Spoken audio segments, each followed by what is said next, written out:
National highway authority of India പുതിയ toll pass സംവിധാനം അവതരിപ്പിച്ചിരിക്കുകയാണ്. ഈ ഫാസ്ടാഗ് പാസിന്റെ വില ഒരു വർഷത്തേക്ക് 3000 രൂപയാണ്.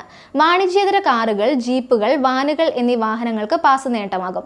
സ്ഥിരം യാത്രക്കാർക്ക് 3000 രൂപയ്ക്ക് 200 തവണ അല്ലെങ്കിൽ ഒരു വർഷ കാലാവധി അനുവദിക്കുന്ന തരത്തിലാണ് പാസ് പുറത്തിറക്കിയിരിക്കുന്നത്. ദേശീയപാതകളിലും എക്സ്പ്രസ് വേകളിലും ഈ പാസ് ബാധകമാണ്. സംസ്ഥാന സർക്കാരുകളുടെയും ബ്ലോക്കുകളുടെയും കീഴിലുള്ള ടോൾ പാതകളിൽ സാധാരണ ഫാസ്ടാഗ് വഴി ടോൾ നൽകേണ്ടി വരും. രാജ്മാർഗ് യാത്ര മൊബൈൽ ആപ്ലിക്കേഷൻ വഴിയും NHAI വെബ്സൈറ്റ് മുഖേനയും വാർഷിക പാസ് നേടാനാകും. വാഹന ഡേറ്റാബേസിലെ വാഹന നമ്പർ നോക്കി ഏത് തരത്തിലുള്ള വാഹനമാണെന്ന് പരിശോധിക്കും. വെരിഫിക്കേഷൻ പൂർത്തിയായി വാർഷിക പാസിന് അർഹതയുണ്ടെന്ന് കണ്ടെത്തിയാൽ 3000 രൂപ ഫീസ് സമർപ്പിച്ച് രജിസ്റ്റർ ചെയ്യാം. 2 മണിക്കൂറിനുള്ളിൽ പാസ് പ്രവർത്തനക്ഷമമാകും. 200 യാത്രാ പരിധി അല്ലെങ്കിൽ ഒരു വർഷത്തെ സാധുത തീർന്നാൽ വാർഷിക പാസ് ഒരു സ്റ്റാൻഡേർഡ് ഫാസ്ടാഗിലേക്ക് മടങ്ങും. വാർഷിക പാസിന്റെ ആനുകൂല്യങ്ങൾ ആസ്വദിക്കാൻ ആഗ്രഹിക്കുന്ന ഉപയോക്താക്കൾ വെബ്സൈറ്റിൽ നിന്ന് അത് വീണ്ടും സജീവമാക്കണം. നിലവിലുള്ള ഫാസ്ടാഗിൽ തന്നെ വാർഷിക പാസ് ആക്ടിവേറ്റ് ചെയ്യാം.